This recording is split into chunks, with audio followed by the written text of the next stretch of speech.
Hello friends, DP classes में आपका स्वागत है।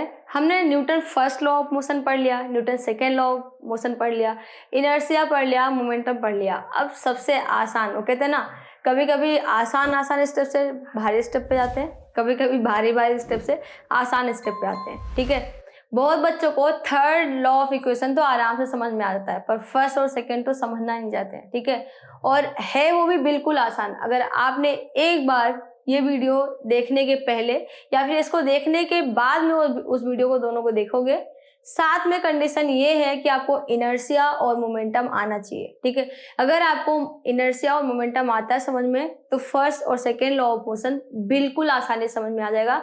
ये मेरी गारंटी है, बिल्कुल है। ठीक है, अब इसके साथ में Newton third law of motion क्या कहता है? Every action has opposite and same reaction. ठीक है, देखो कैसे कहते हैं कि मान लो ये बॉल है, बॉल क्या है, ये बोर्ड है।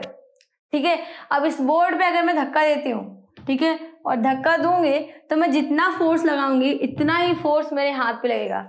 नहीं, अगर आपको ऐसा समझ में नहीं आया ना, तो एक बार एक तेज से मुक्का दीवार पे मार के देखना। ठीक है, जितना तेज आप दीवार पे मारोगे उतना ही तेज दीवार आपको भी मारेगा।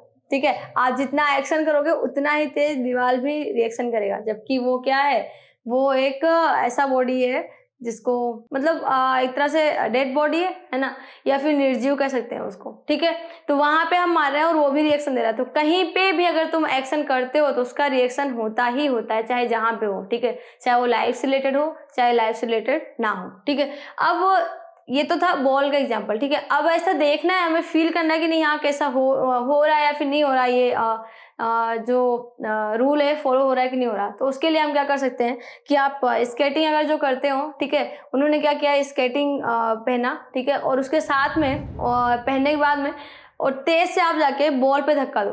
ठीक है, जितना फोर्स आप दीवार पे लगाओगे उतना ही फोर्स आप पे लगेगा। ठीक है, जब जाके आप फोर्स लगाओगे ना, पुश करोगे, तो उतना ही फोर्स से आप पीछे आओगे। ऐसा क्यों हो रहा है? ऐसा इसलिए हो रहा है कि वो भी आपको, आप जितना फोर्स उसको दे रहे हो, जितना आप एक्शन कर रहे हो, जो आप फोर्स देते हो वो क्या होगा, एक्शन कहलाएगा। जो उधर से फोर्स आ रहा है उसको क्या कहेंगे हम, रिएक्शन कहेंगे। ठीक है, गांधी जी की अगर ना माने तो आज के जमाने में अगर आप किसी को एक थप्पड़ मारते हो तो दूसरा थप्पड़ तो मिल ही जाएगा। ठीक है, वो अलग बात है, छोटे बच्चे हो तो आप कुछ भी बोल दो। ठीक है, लेकिन इसके साथ ही साथ में अगर हम इसको थ्योरेटिकली समझना चाहें, इसको बाय डेफिनेशन समझना चाहें, तो देखो क्या होगा ये। According to Newton third law of motion, whenever one body exert a force on another body, the second body also exerted same force on the first body. ठीक है, अगर आप फर्स्ट बॉडी से सेकेंड बॉडी पे कोई force लगा रहे हो, जितना फोर्स लगाओगे उतना ही फोर्स वो फर्स्ट बॉडी पे एग्जर्ट करेगा, लगाएगा। ठीक है, साथ ही साथ में एक चीज और बोला है, to every action there is an equal and opposite reaction. अगर आप इस क्लास में हैं और इस चैप्टर तक आ गए हैं तो हर बच्चे को ये वाला लाइन तो याद ही हो जाता है। ठीक है, क्योंकि बहुत ही आसान है। ठीक है, to every action there is an equal and opposite reaction. ठीक है, हमने भी अपने जमाने में याद किया था, क्योंकि ये वाला डेफिनेशन बहुत ही आसान था। आया समझ में? अब देखो कुछ उदाहरण से समझते हैं इसको, कुछ एग्जाम्पल से समझते हैं कि Newton third law of motion कैसे एक्ट करता है, और उसके साथ में ही उसका अगर एक्सप्लेनेशन चाहिए होगा तो आपको क्या करना है पता है। तो देखो इसके एग्जाम्पल तो बहुत सारे हैं, पर 2-3 मैं आपको बता रही हूँ। देखो जैसे कि अगर हम चलते हैं तो वहां पे भी क्या होता है, वहां पे Newton third law of motion use में आता है। कैसे आता है पता है आपको?